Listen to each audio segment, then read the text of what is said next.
My best friend is getting married today and I truly think they are making a mistake. Just as the title says, my best friend is getting married today. I've tried my best to be supportive, and gentle in my language if I must be honest, but I'm bursting with frustration. I know this is going to sound petty, and honestly I'm likely a bad friend for judging, but please hear me out. My friend is 23, marrying a man of the same age that they have been dating for about 8 months. At 5 months, they told me they were engaged, and that they were going to the courthouse on Halloween to get married. The only people invited are both of their mothers.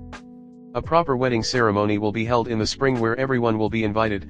I've already been told I'm one of groomsmen/maids of honor. I'm the best man of the bride, if there's a better name for that. Why do I have a problem with this? Besides the very short time they've been dating, my best friend is very quick to fall in love, and very quick to fall hard. Every person they have dated in the past 5 years has had the same thing said about them, the best person they've ever dated, and I've never loved someone so much. I genuinely don't mind it normally, as they have lots of love to give and how much they see love is one of their charms. But it has led to them getting hurt very often, especially by terrible men who take advantage of their feelings, usually financially. I'm worried they are jumping into this relationship too fast. I've met the fiancé/husband, and I don't hate the guy. He's okay, and hasn't shown many red flags. He even makes my friend happy, so I should be happy. The only big red flag is his inability to hold a job, quitting or getting fired frequently, especially quitting without telling my friend. I have talked about my concerns about them rushing this, but they brushed them off and gave me the same. I've never loved anyone like this before. So I've bit my tongue since and tried to support them. I even went shopping with them to pick out the wedding outfit like a best friend should. I know I sound like a bad friend, and I genuinely feel bad for being so apprehensive. I do also want to get ahead of any jealousy claims, since I'm a man and they are a woman and this is the internet. I am gay, having no interest in women. I love my best friend as family, not in any way romantically. Comment. You've already talked about your concerns, and that's where it should stop. You are a spectator henceforward to this wedding. Watch quietly. Your friend needs to make her own choices, and learn from them. I did the same. My best friend married a train wreck. I was maid of honor. Did an amazing bachelorette party. When she asked my opinion, I told her that I really hoped he was different to her in private, because I thought he was lazy, entitled, would never pull his weight of chores and seemed to be very my money is my money, your money is rent and bill money energy. She said her mom said the same, which caused me to make a face, apparently LOL. Then I told her I'd support her no matter what, and if she chose him I could respect that. She married him. 2 years later, I was the first call to come get her. They were getting divorced. I think as long as there's communication, most people will be lenient. When there's not communication, that's when resentment starts to build. For example, I had a friend freshman year of college who would go MIA for days, but there was never any indication that she was going to MIA, so eventually I just got so frustrated that I snapped, said I was over it, and we never talked again. There were other problems with communication, but that was the last straw. Cut to RN where I'm dealing with this same issue of another friend being missing in action a lot. The difference is they communicated they have serious anxiety RN and are struggling to stay afloat, so they are not texting anybody or hanging out with anybody. That communication has made our friendship even stronger. BC I can understand where she's coming from, as I also have serious anxiety problems, though they make me more codependent LOL, which means I'll reach out every few days, maybe once a week just to ensure she's still alive. All of this is to say, as long as you're upfront about your ADHD, I think most people will understand. If they don't, they're probably not people you want to be around in the first place. When a friend of mine got engaged, I had concerns re her fiancé, who was also a friend of mine. So I sat down with him, the fiancé, and put my concerns to him. He addressed my concerns and appreciated me doing the hard thing. Confrontation like that is extremely hard for me. Long story short, turns out he had undiagnosed BPD plus a few other things and the marriage ended badly. So as her friend, all I could do was be the best place for her to land. Sadly, I feel like you're probably in the same spot. It's hard and it's horrible. But all you can do is be there for her and hope to everything that they make it work, and if it falls apart, be there to help her pick up the pieces, without any I told you so. My wife's grandmother married her husband 6 weeks after they met. They were married for over 60 years, he died first, her a few years later. It might just work out for your friend. I mean, from what you've said the guy seems a bit flaky, so she might get sick of having to carry him all the time, but maybe love will endure. As others have said, be supportive while it's all going great, and be there for you friend if it all falls apart.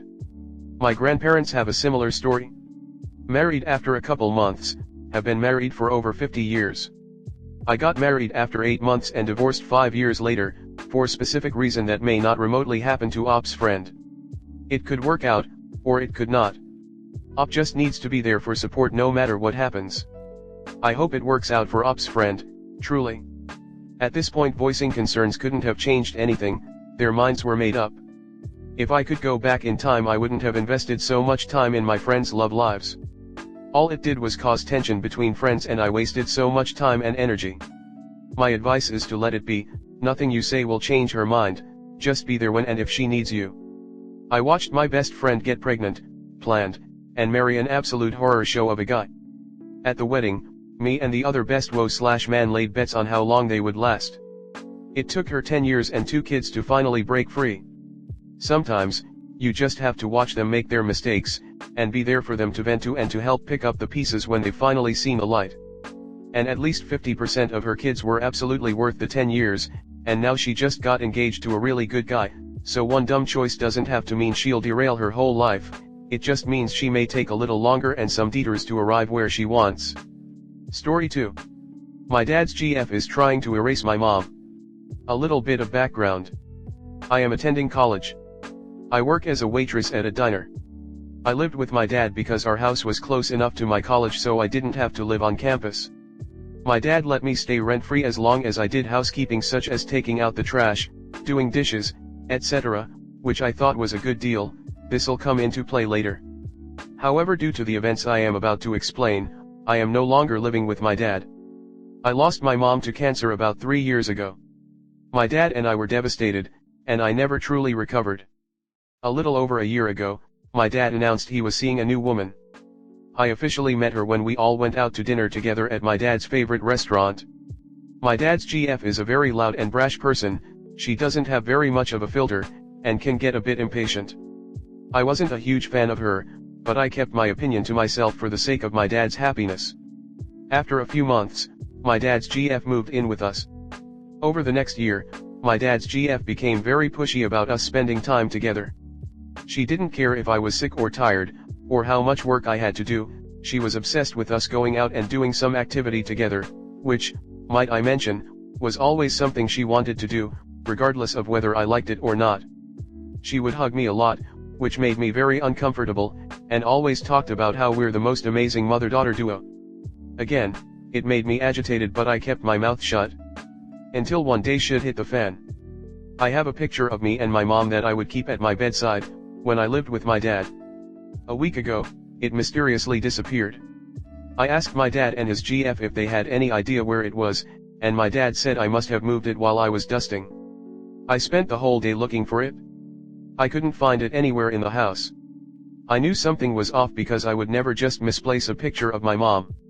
In the evening, I was taking out the trash, and inside the dumpster was the picture, still in its frame with the glass cracked.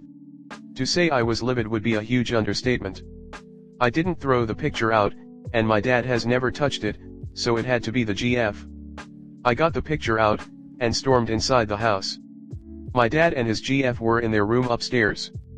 So I barged in and went up to my dad's GF, asking would you care to explain why this photo of my mom and I was in the dumpster? She denied it.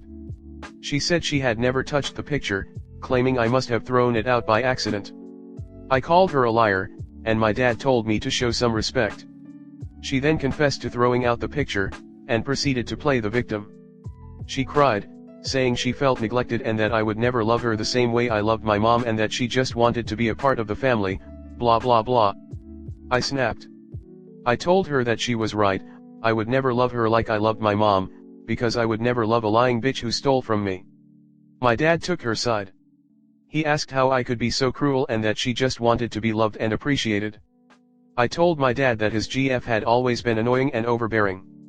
I said I had tried to make things work and was willing to put up with her for his sake, but that stealing from me and trying to erase my mom was where I drew the line. Even though I already knew the answer, I gave my dad an ultimatum. I told him it was me or his GF. He screamed at me to get out. So I took the picture, got in my car, and drove off. I ended up staying at my cousin's apartment for the night. My dad texted me saying to come get my stuff, that I was no longer welcome in his house, and proceeded to call me an ungrateful brat. The next day, my cousin and I went back to my dad's house, after making sure he and his GF weren't there, and we found all my stuff on the lawn. We loaded up everything into her car and took it back to the apartment. I blocked my dad and his GF, and I'm currently NC with both of them. I have now moved in with my cousin. We enjoy each other's company and she's happy to have someone to split the rent with. Comment. Your dad will regret this soon enough. You did the right thing. Just don't let him back in your life until you're ready. No, this is a situation where your anger is justified.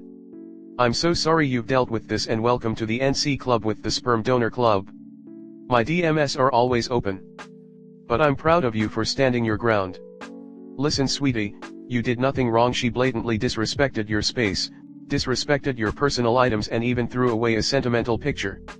Your dad is basically pussy whipped in my opinion. Sorry to be brash about it, but goddamn, to choose your so over your kids is bullshit. Congrats on getting away from his and her bullshit.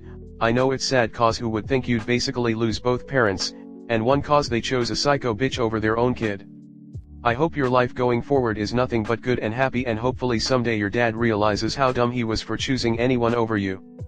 Not sure if anyone's mentioned this yet, but if she's willing to throw away one photo, she could throw away other sentimental items too. I would consider gathering up those items / photos too if you're ever at your dad's house again, to save them from disappearing permanently. Absolutely wild how someone who made you / raised you can turn on you in a heartbeat. It happened to me too. It's been years, but it's still very raw. I often see men settle down with the first woman they get attention from after the love of their life leaves, and it's always with a super shitty someone, who more often than not alienates the blood. I hope your dad comes to his senses ASAP, and so good that you have a safe place to live. Sending love. If cutting some Rone out of your life improves it, you didn't lose them. My old man spent 5 years erasing memories of my mother. Anyone who voiced a fond memory of her was slowly swept off the board to appease the dog, the bounty hunter-looking woman he married. I have no idea what they've been up to for the past 6 years, because they took my mother's ashes, which they essentially stole from me and kept hostage so their house would be the family gathering point, on the anniversary of her death, and scattered them somewhere together. They told no one that they were doing it or where it was done. Basically, I got to feel her loss all over again, shiny and new.